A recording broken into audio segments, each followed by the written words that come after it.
This is New Vision CSI Crime Stories, where we revisit Uganda's most shocking crimes. Today we tell the story of a decorated soldier, a minister, and a tragedy that shocked the country. On the morning of May 2nd, 2023, retired Colonel Charles Okello Engola, the State Minister for Labour, Employment and Industrial Relations, was preparing to leave his home in Chanzia for a cabinet meeting. Within minutes, he would be dead. His killer was not an assassin or a political rival. The man who pulled the trigger was one of his own bodyguards.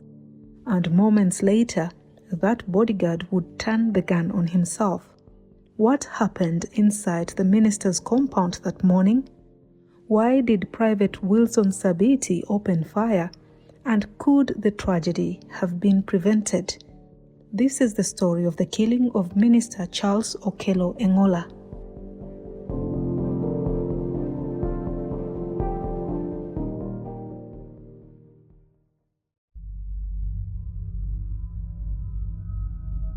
The events that led to the shooting may have started a day earlier. On May 1st, 2023, Minister Engola attended the National Labour Day celebrations in Namutumba district. Traveling with him were members of his security detail, including Private Wilson Sabiti. According to sources involved in the investigation, during the return journey from Namutumba, Sabiti and several other guards reportedly complained about financial hardships. Investigators say Sabiti told his supervisor, Lieutenant Ronald Otim, that he had not received money he expected. He had allegedly explained that his landlord was demanding rent arrears. His wife was pregnant. His children had school fees balances, and pressure was mounting at home. Sources say Lieutenant Otim assured him that the issues would be addressed the following morning before any other business. But by Tuesday morning, tensions had apparently escalated.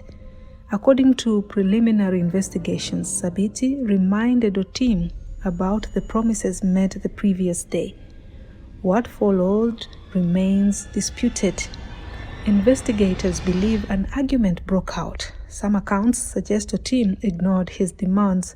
Others claim Sabiti was told he was being removed from the minister's security team.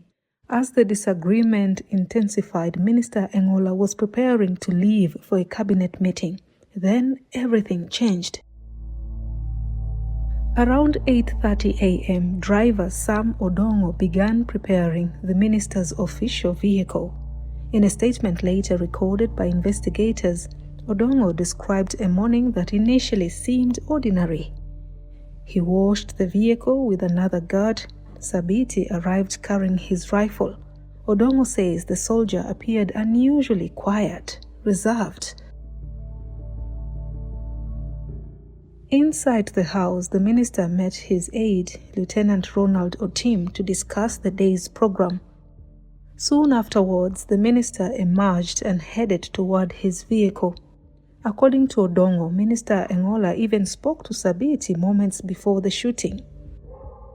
The minister entered the vehicle. Another guard unfolded the ministerial flag. The driver started the engine. Then came the first gunshots. According to investigators, Sabiti suddenly opened a gun safe, cocked his weapon, and fired at Lieutenant Otim. The bullets struck Otim, sending him crashing to the ground. Inside the vehicle, the minister reacted in shock, but there was no time to escape. Investigators believe Sabiti then turned his rifle toward the minister. Witnesses say he fired multiple rounds at close range. The official vehicle was later found riddled with bullet holes. Driver Sam Odongo says he ducked behind the steering wheel, expecting to die. Another guard attempted to intervene but was forced to flee under fire. As Otim lay wounded, investigators say Sabiti followed him and fired again. He then returned to where the minister had fallen. According to witnesses, he fired additional rounds. The attack lasted only moments. but the damage was irreversible. Minister Charles Okello Engola was dead. Lieutenant Ronald Otim was critically injured, and Private Wilson Sabiti was not finished. Witnesses say Sabiti walked out of the compound firing into the air. As residents scattered in fear, he moved toward Chanzia Ring Road. Several people heard him shouting, "I have killed them." He eventually reached a nearby beauty salon in Katumba zone. Inside were 3 people. Sabiti ordered them out. Terrified, they escaped through the back door. Minutes later, a final gunshot rang out. Private Wilson Sabiti had taken his own life. 2 men were dead. One was fighting for survival, and investigators were left searching for answers.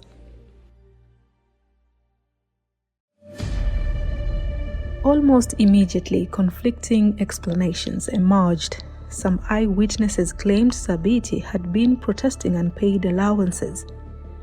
Others claimed he had spoken repeatedly about financial distress. One witness said the soldier complained that he had a pregnant wife, children in school, and no money. His sister later revealed that only days before the shooting, Sabiti had asked her for 10,000 shillings because he was broke. She said his children had missed examinations because school fees had not been paid. Yet military officials disputed the salary theory. UPDF deputy spokesperson at the time, Colonel Charles Okelo, stated that soldiers had received their salaries by April 27th. He explained that soldiers assigned to ministers also receive additional allowances. Officials from the Gender Ministry similarly stated that no specific allowances were owed, only to Sabiti. The ministry's permanent secretary said all guards were treated equally and no special payments had been delayed. This raised another question. If salary was not the issue, what was? Investigators began examining Sabiti's history. What they discovered added another layer to the mystery. Several people who had previously worked with Sabiti described him as difficult. National Resistance Movement Vice Chairperson Captain Mike Mukula then confirmed that Sabiti had once served on his security team, but only for 4 months. Mukula said he requested that the soldier be withdrawn because he considered him unstable. According to Mukula, Sabiti could become impulsive, emotional, and vindictive. He claimed that when disagreements arose, Sabiti would sometimes talk to himself in anger. Mukula later recorded a formal statement. Investigators also learned that another senior military officer had reportedly requested Sabiti's removal from a previous assignment. Yet, despite these concerns, he later was deployed to Minister Engola's security detail. This raised troubling questions. Were warning signs missed? Were proper mental health assessments conducted? Could the tragedy have been prevented?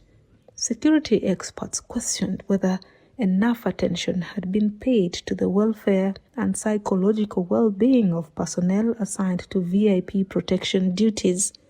Others pointed to reports that the guards obtained meals on credit from a nearby restaurant. Restaurant owner Anita Tendo told reporters she regularly supplied food to the guards and that they owed her money. Why, experts asked, were guards protecting senior officials accumulating debts for basic meals? Was there a deeper welfare problem beneath the surface? Or was this the act of a troubled individual acting alone? The answers remain uncertain.